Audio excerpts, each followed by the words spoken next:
Pour l'instant, ce qu'on sait, c'est que vers 5 heures du matin, les premiers tirs ont été entendus dans le camp Sangoulé-Laminzaga de Ouagadougou. Des tirs à l'arme lourde, ce qui pose question, c'est qu'on pouvait encore entendre ces tirs jusqu'à 7h30.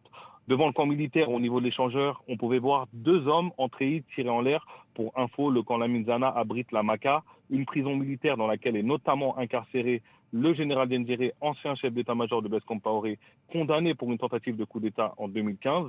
À noter que des tirs ont également été entendus dans un autre camp militaire de Ouagadougou et dans des casernes de Kaya et Waïgouya. Mais pour le moment, nous restons prudents et nous n'avons aucune information sur les motivations des tireurs. Dans quel contexte interviennent ces événements?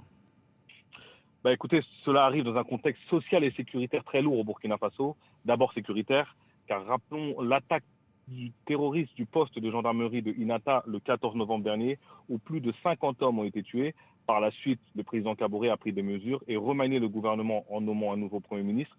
Mais cela n'a pas apaisé le contexte social avec la colère de certaines associations de la société civile qui ont organisé des marches interdites par la mairie de Ouagadougou le 27 novembre et pas plus tard qu'hier. D'ailleurs, certains responsables de ces organisations de la société civile avaient été arrêtés. Il y a également eu l'arrestation du lieutenant-colonel Emmanuel Zungrana avec 8 autres militaires le 10 janvier dernier, suspectés par les autorités burkinabées d'avoir préparé une tentative de coup d'État. Vous l'aurez compris, c'est toujours la confusion ici à Ouagadougou sur les auteurs et la motivation de ces tirs.